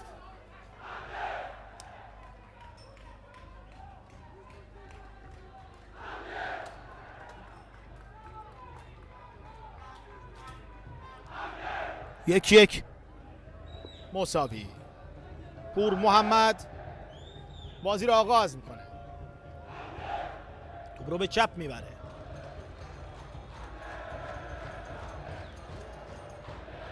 مصطفی کمی عقب‌تر. دوباره بازیکن تیم داماش از سمت چپ. یه فرصت طالبی، یه لحظه توپ طالبی نرسید داخل محوطه جریمه و برگشت داده شد و قبلش هم داور پرچم زده بود به نشانه آفساید. یه لحظه محمد طالبی توی آفساید بود و داور هم اعلام آفساید میکنه.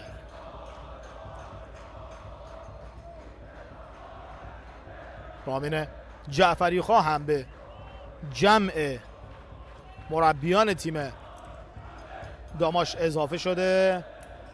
در کنار علی نظر محمدی به این تیم کمک خواهد کرد.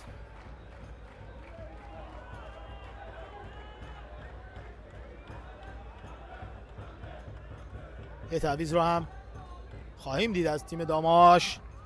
امیرحسین یوسفی در کنار زمین ایستاده و به بازی خواهد اومد.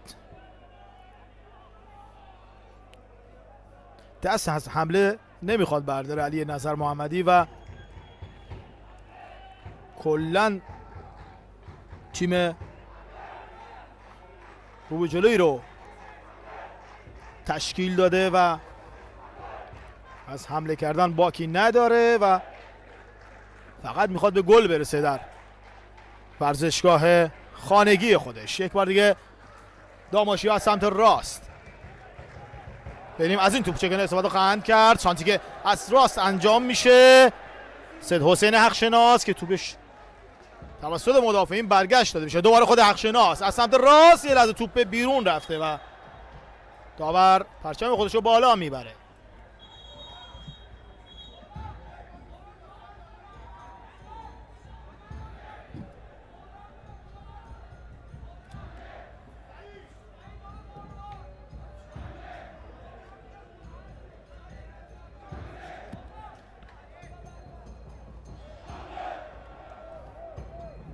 حالا پرتاب رو حقشناس انجام میده کوتاه. دوباره توپ به خودش رسید، سانتی که انجام میشه و داخل محوطه جریمه از همه عبور کردین توپو. بازیکن تیم پارس جنوبی بودن که توپ رو برگشت دادن.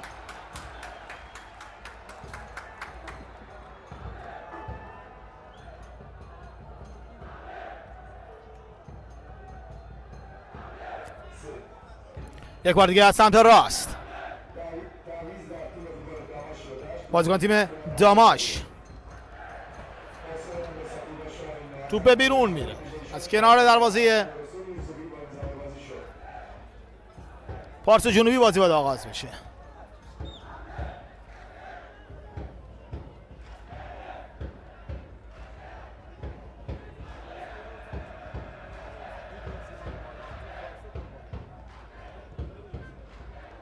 توپ رو میزنن بازیکن تیم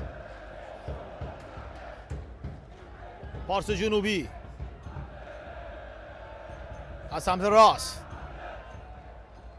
برگشت توپ از رستمی، دوباره از همون سمت حمدالله عبدام زننده تک گل پارسی ها تا اینجای کار. یک بار دیگه قورقنبری احساس درد میکنه از ناحیه کشالیران. دوباره به راست میبرن بازیکن تیم پارس جنوبی. ببینیم از این توپ چگونه استفاده خواهند کرد. رو به عقب برای احمد نصیری. نصیری برای کاپیتان سیف پناهی. بلافاصله توپ رو میزنه سیف پناهی. حالا برگشت توپ از داماشی ها. یه ضد حمله برای داماش. ببینید از این توپ چگونه استفاده میکنن.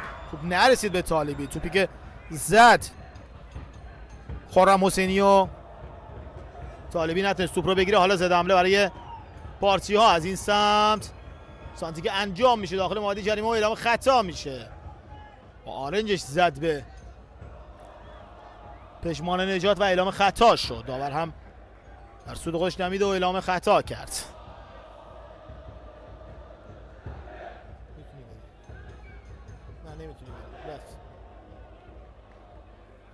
حالا پشمان نجات از جاش بلند میشه و به بازی ادامه خواهد داد.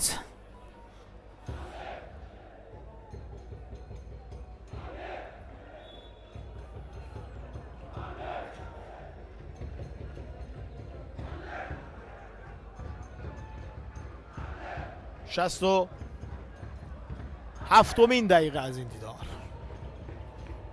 بازی دوباره از سر گرفته میشه.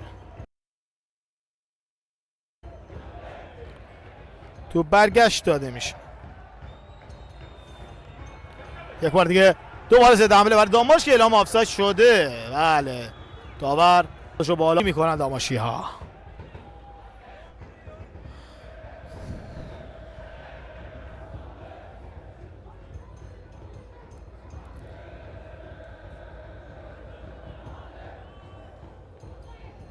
یه ضربه سر توپ به بیرون میره. پرتاب برای داماش.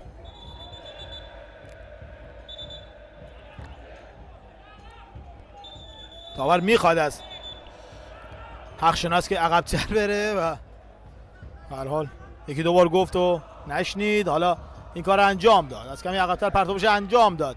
حق شناس توپ رو گرفتن بازیکن تیم پارس جنوبی. حالا از سمت چپ حمله رو تدارک میبینن. اجازه کار مدافع نمیدن به بازیکن تیم پارس. دوباره بازیکن تیم پارس جنوبی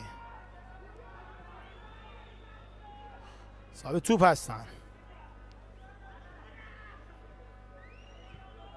در میانه زمین دو تعویض رو حالا پارس جنوبی میخواد همزمان انجام بده.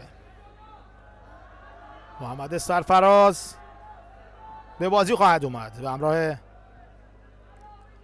محمد حسین صادقی.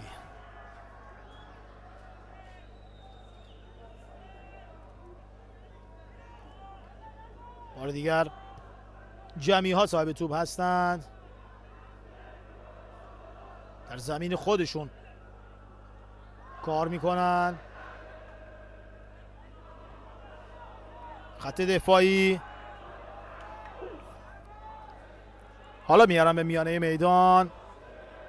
خب بازی رو نگه دارن و از موقعیت هایی که روی دروازه میارن استفاده کنن. به هر حال در زمین حریف یک امتیاز هم امتیاز خوبیه.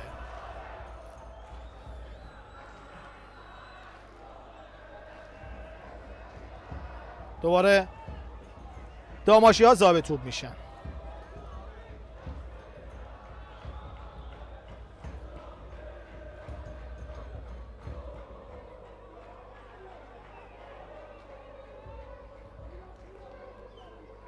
داماش در خط دفاعی خودش. پارس جنوبی ششم جدول رقابت‌های لیگ برتر هست. تا اینجای کار با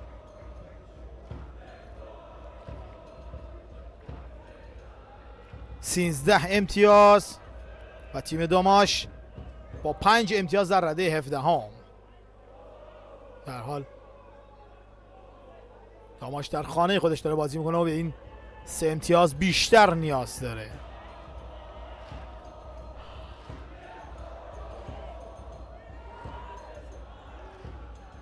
در هفته 9 این رقابت ها قرار داریم و باید ببینیم که الپایان چه نتیجه به دست خواهد اومد. همه بازی همزمانی که داره برگزار میشه 0-0. فقط فجر سپاسی که یه گل به خلیج فارس و ماهشهر زده. تعویضی که حالا در تیم فارس جنوبی انجام میشه. 21 محمد سرفراز میاد داخل زمین و علی خدادادی بیرون میاد و مرزا خراسانی هم بیرون میاد و یاد شماره 30 محمد حسین صادقی وارد زمین بازی شد. فجری ها در دقیقه 22 بازیشون و 1-0 جلو هستن. نفع مسجد سلیمان و چادرمحله و اردکان و نفتگاز و خیبر هم که بازیشون ساعت 18 آغاز خواهد شد. دریای بابل شهرداری آستارا 0-0. سایپا مثل شهر بابک 0-0. مثل کرمان استقلال بوشان و ملاسانی 0-0. خوش طلایی ساوه و شهرآراز شیراز 0-0. مثل سنگون و آریو اسلام شهر هم 0-0. بازیشون داره دنبال میشه.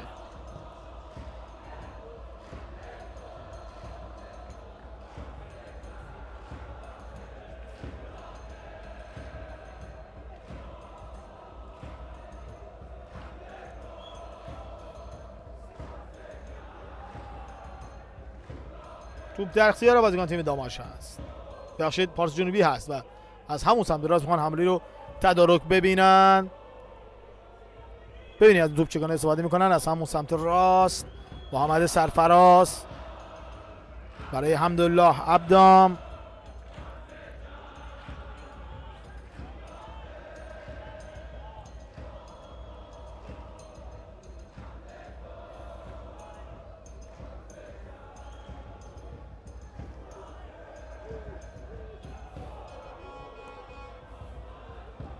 یک بار دیگه از سمت راست بازیکن تیم داماش گیلان. فرصت هست برای داماشی ها که توپ رو در اختیار میگیره دروازه‌بان تیم پارس جنوبی جمع. مسلم حقشناس میاد و توپ رو جمع میکنه.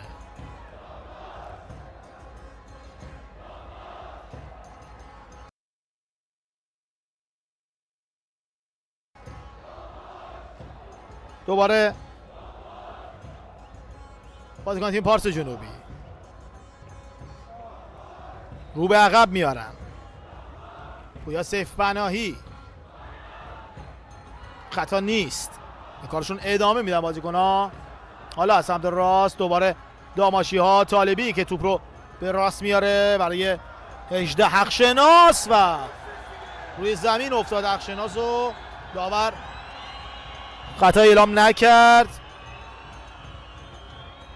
بازی ادامه میدن.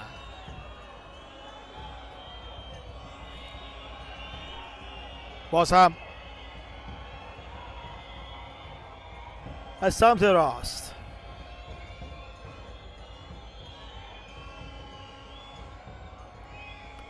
دوباره طالبی.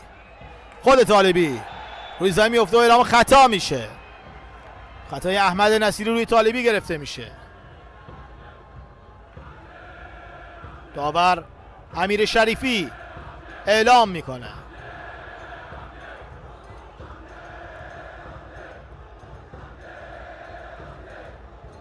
تعویض حالا برای داماش قرار انجام بشه. بله 17 رضا پورمهدی به زمین مسابقه میاد و طالبی از زمین بازی بیرون خواهد اومد. شهرام حمیدی در کنار زمین هست. سعید طالبی ناراحت است از تعویضی که داره انجام شد. البته به هر حال ارق داره به تیمش و دوست داشت که تیمش گل بزنه. حالا دیگه به هر حال تیم 1-1 است و یه خورده هم سعید هم خودشو کنترل کنه، رو نیمکت میاد میشینه.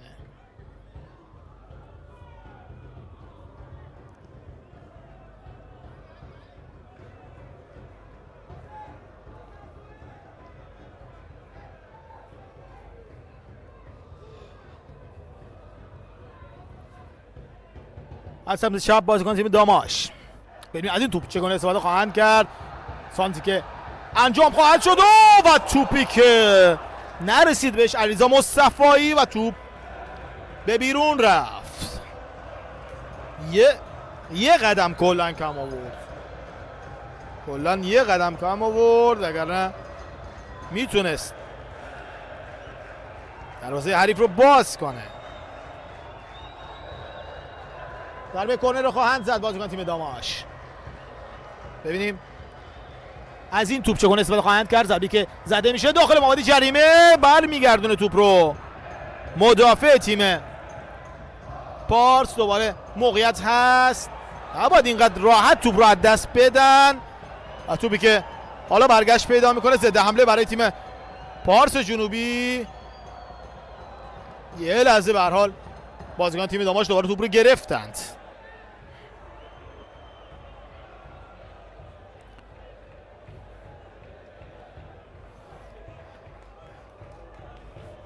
باز هم داماشی ها صاحب توپ هستن.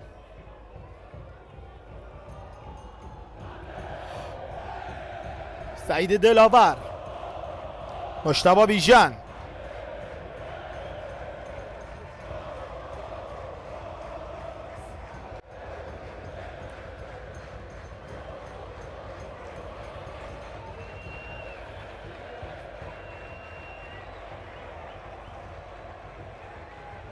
یک بار دیگه بازیکن تیم داماش از سمت چپ، مصطفایی، توپی که کماکان در اختیار دارن بازیکن تیم داماش گیلان. امیرحسین یوسفی بود که این توپ رو در اختیار داشت و توپی که به بیرون میره.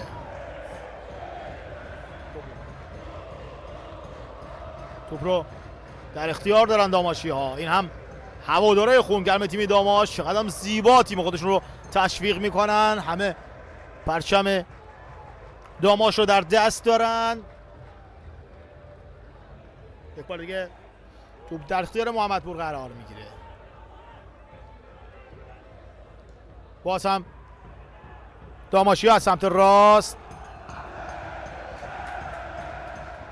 یک صدا هوادارا تیم خودشون رو تشویق میکنن و منتظر هستن تا گل دوم رو تیمشون به ثمر برسونه. این اتفاق در بازی قبلی رخ داده برای داماش و باز هم اگه بخوام میتونن این کار رو انجام بدن.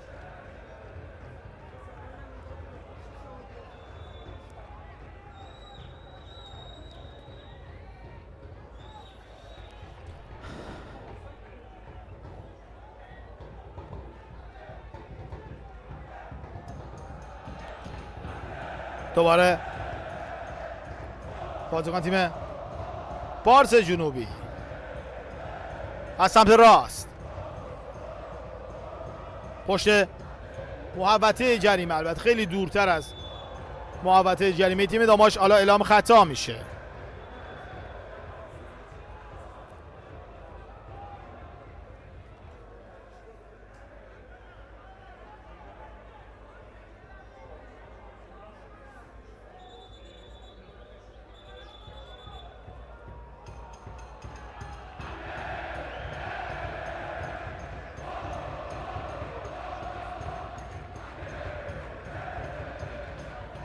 یه بازیکن از تیم پارس جنوبی روی زمین افتاده و باید به وضعیتش رسیدگی بشه.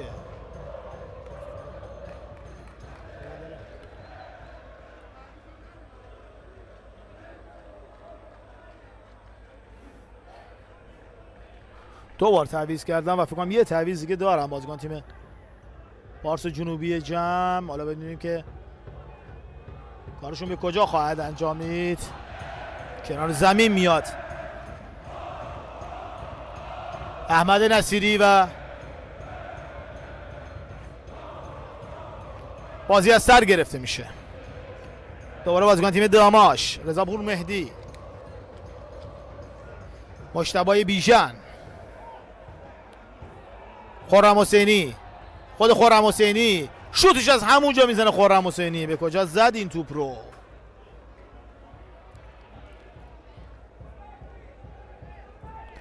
از کنار دروازه حق شناس باید بازی رو آغاز کنه. دورخیز حق شناس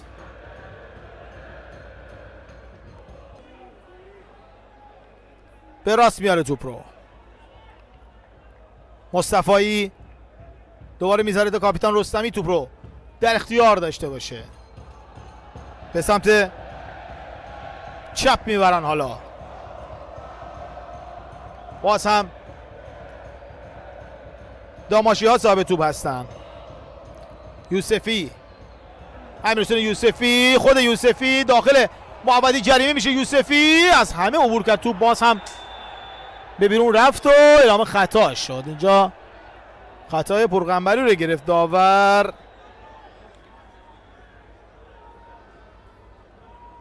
و تعویضی که پارتی ها میخوان انجام بدن. بله، یاره شماره 20 شون حسین افتخاری داخل زمین شو. میلاد سوری بیرون میاد. شماره 88.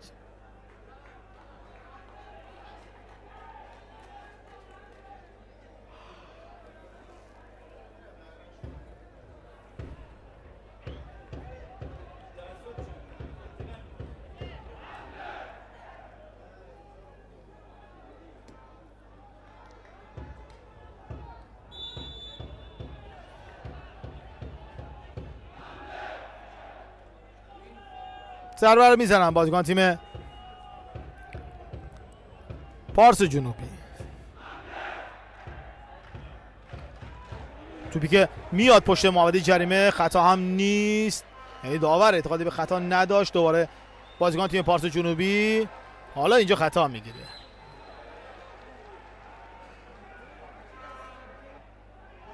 یک بار دیگه اعلام خطا شد.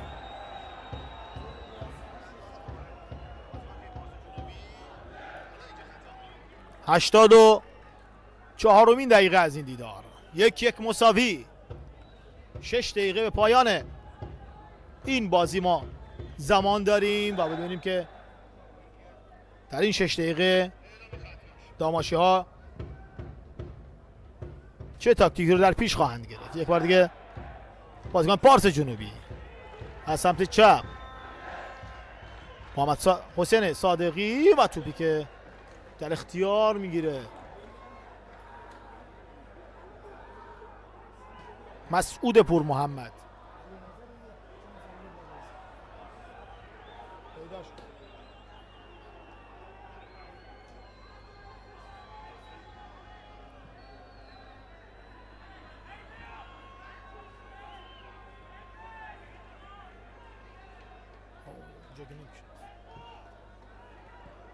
یک بار دیگه بازیکن تیم داماش توپی که به بیرون رفته. داماش گل بزن رشتیا بیقرارن، شعاری که هواداره این تیم میدن. پرتاب انجام میشه. دوباره برگشت توپ از بازیکن تیم پارس جنوبی از سمت راست. اعلام خطا میشه. این بار خطای بازیکن تیم داماش گرفته میشه. یک کارت زرد برای یار شماره 77 کنم پژمان نجات بود که کارت گرفت. بله مشتاق بیژن بود که کارت گرفت.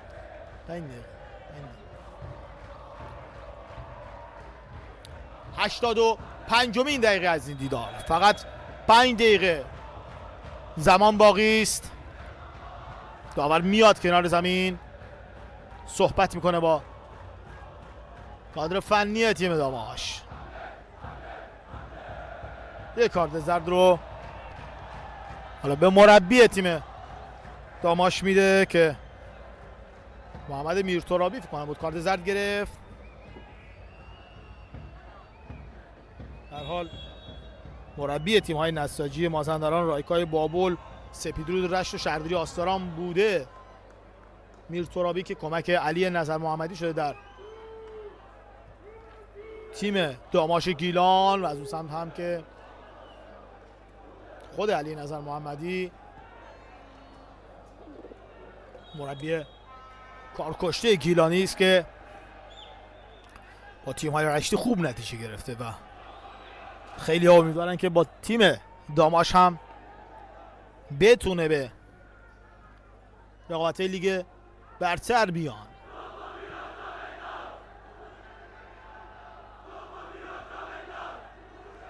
توپ در اختیار بازیکن تیم پارس جنوبی از سمت چپ. داماشی حالا صاحب توپ میشن، به راست میارن توپ رو. باز هم بازیکن تیم داماش گیلان، علیرضا مصطفایی برای حقشناس و توپی که آرام آرام به بیرون میره.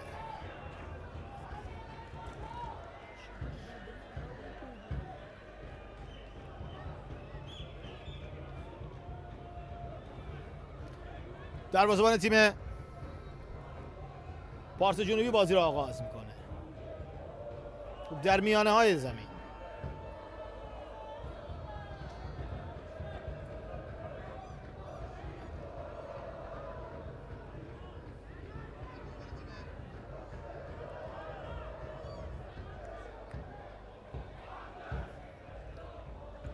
یک بار دیگه پرتابی که انجام میشه بازیکن تیم داماش برمیگردونن. این 3-4 دقیقه دیگه هر چی در توان دارن بازیکن تیم داماش رو بذارن تا شاید بتونن گل دوم رو بزنن. فرصت هست برای پورغنبری، خود پورغنبری یه چرخش و تو به دست بازیکن پارس جنوبی برخورد کرد. حالا همه دیدن جز داور. به هر حال باید ببینیم که این صحنه چه اتفاقی رخ.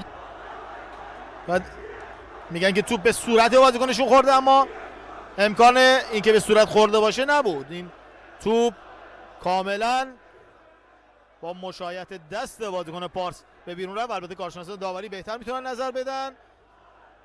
به هر حال یکی از صحنه‌های حساس این دیدار بود که متاسفانه ما دیدیم و به هر حال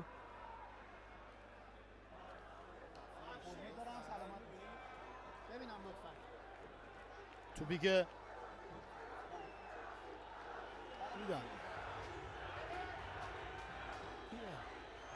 سمت کورنر رو حالا بازیکن تیم داماش باید بزنن. داور اجازه خواهد داد. یه کارت زرد هم حالا به پورغنبری میده داور. هر حال کارتو میده، میاد در کنار زمین. ببینیم با چه کسی صحبت خواهد کرد. با کمک خودش صحبت میکنه که به مربی تیم پارس جنوبی هم یه تذکری بده. به هر حال اون چیزی که ما در صحنه‌های بازی دیدیم توپ به دست بازیکن تیم پارس جنوبی برخورد کرد، اما به هر حال آقای افشار ناظر داوری این دیدار هم بالا نشستن و صحنه رو دیدن. به هر حال خودشون نظرشون رو خواهند داد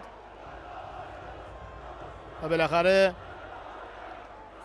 کورنری که خواهند زد بازیکن تیم داماش گیلان. کورنر فرستاده میشه به روی دروازه تیم داماش و توپ رو در اختیار میگیره دروازه‌بان تیم پارس جنوبی رضا پورمهدی. توپ رو زد و توپی که در اختیار گرفت. 5 دقیقه هم وقت تلف شده برای نیمه دوم این دیدار. گرفته میشه دوباره بازیکن تیم پارس جنوبی. یه لحظه خطا، اعلام خطا میشه. چه دقایقی شده، چه دیداری در این دقایق. باید بیشتر دقت کنن داورا و به هر حال سعی کنن که بازی از دستشون در نره.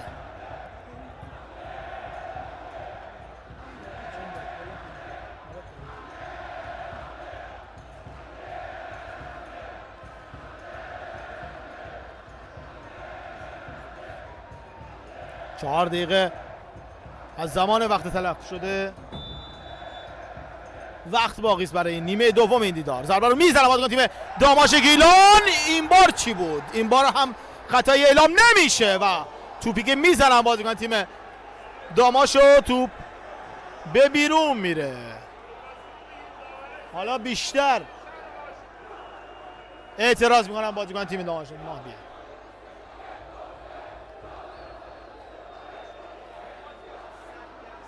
ماه زیبا رو در آسمان شهر رشت میبینید. ضربه‌ای که دوباره میزنن بازیکن تیم داماش و توپ رو به بیرون میزنن. پشمان نجات میزنه، توپ رو پرتاب میکنه داخل محوطه جریمه. برگشت توپ از مدافعین. باز هم فرصت هست برای بازیکن تیم داماش و اعلام خطا میشه. این بار خطا برای پارس جنوبی. 1-1 مساوی. 92 این دقیقه از این دیدار.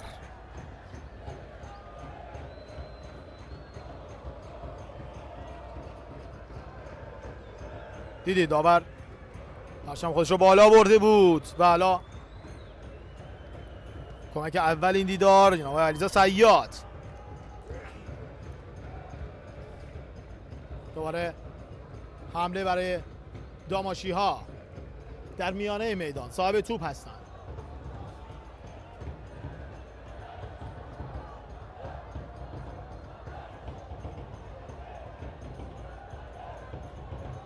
از سمت راست بازیکن تیم داماش صاحب توپ هستن. رستمی، خود رستمی تو دل دفاع برای پورقنبری. فرصت هست برای بازیکن تیم داماش. آفرین به خرم حسینی که همونجا شوت نزد. حالا باز هم توپ رو در اختیار دارن.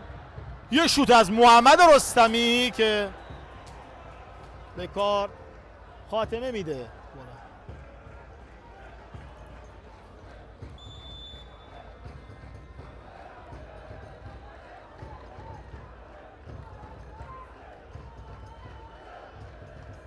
آقای نعیمپور رو میبینید، مالک باشگاه، در کنار آقای میرزازاد وکیل باشگاه ایستادن و بازی رو دنبال میکنن. بازی رو بازیکن تیم پارس جنوبی شروع کردن و داماشی ها در اختیار دارن توپ رو. باز هم بازیکن تیم داماش از سمت راست دلاور با دست هل داد. کلا هل دادی از علیرضا مصطفایی رو و اعلام خطا شد. داور میاد و میخواد بازیکن تیم داماش از کمی عقب‌تر توپ رو بزنن. شهرام حمیدی معترض هست. منتظرم تا این توپ ببینم به کجا میرسه. لحظات حساسی هست. 94 دقیقه و 40 ثانیه. شوت رو میزنن بازیکن تیم داماش. برگشت توپ کماکان موقعیت برای داماشی ها. ببینید از این توپ رستمی چگونه استفاده میکنه. خود رستمی رو به عقب. این بار پژمان نجات به چپ میبره. سعید دلاور ضربه سر. برگشت توپ باز هم از مدافعان. این بار یوسفی و اعلام خطا میشه. خطا روی یوسفی گرفته شد.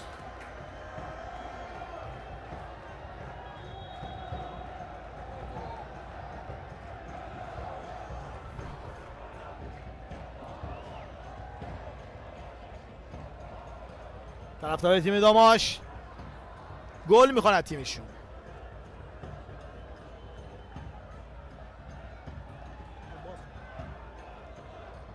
پژمان نجات پشت توپ هست. ضربه‌ای که خواهد زد. توپی که میزنه داخل محوطه جریمه و باز هم برگشت میدن مدافعان تیم پارس جنوبی. دوباره از سمت چپ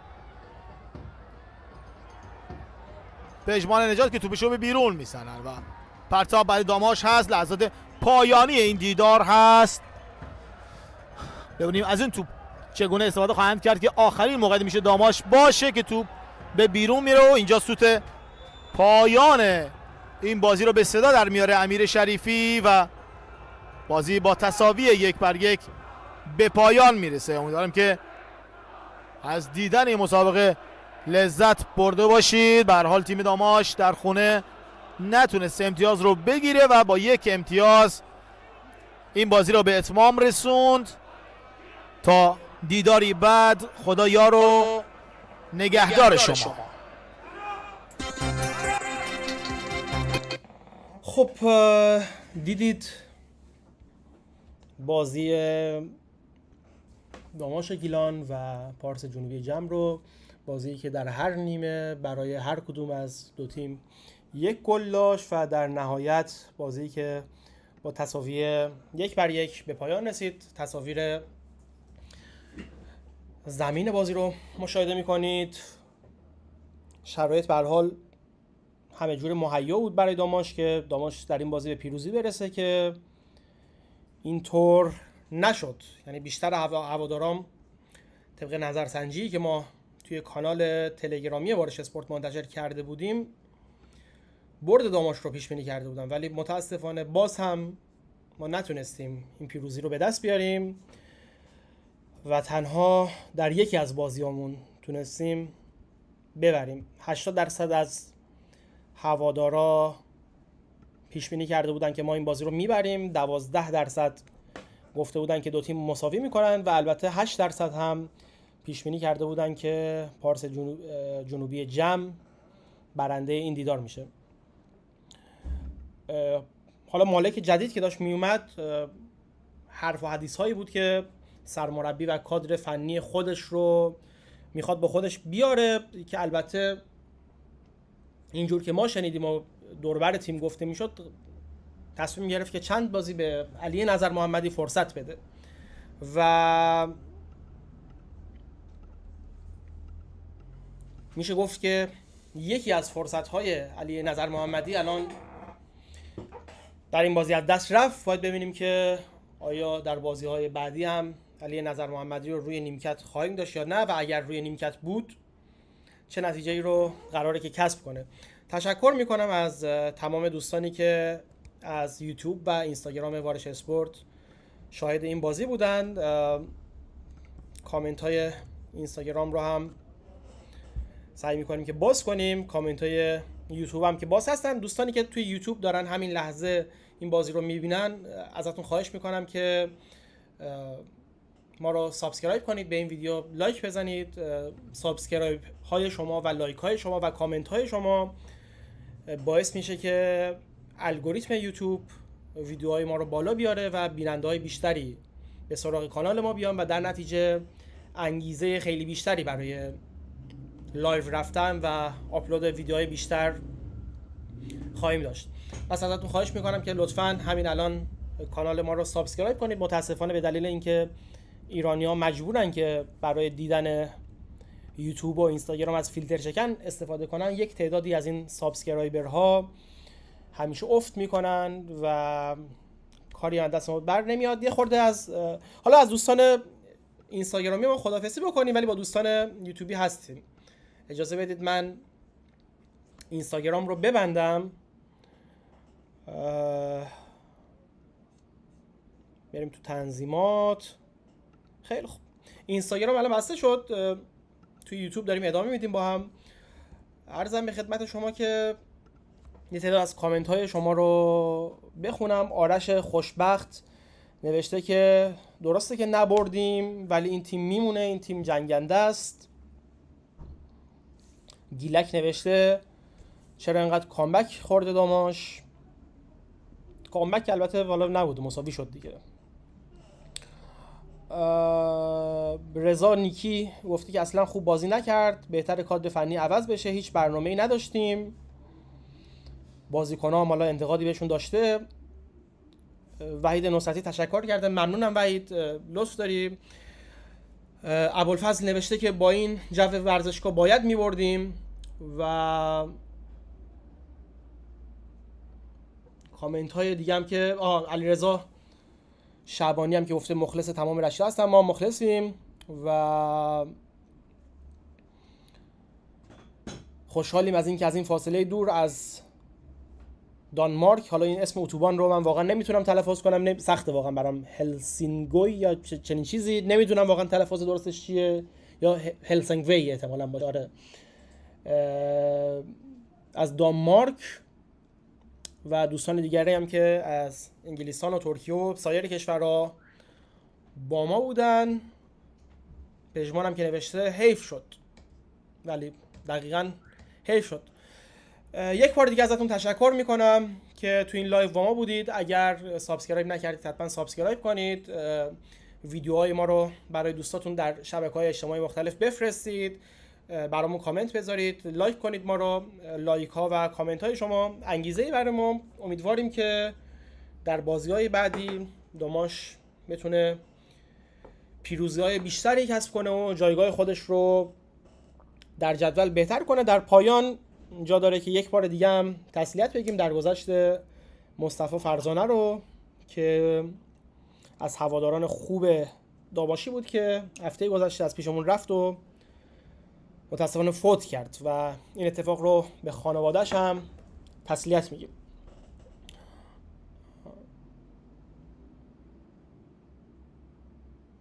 صبحان نوشته رسانه ها مگه نمیدونم حرف هوادار نیستن، چه سانسوری میشن نمیدونم.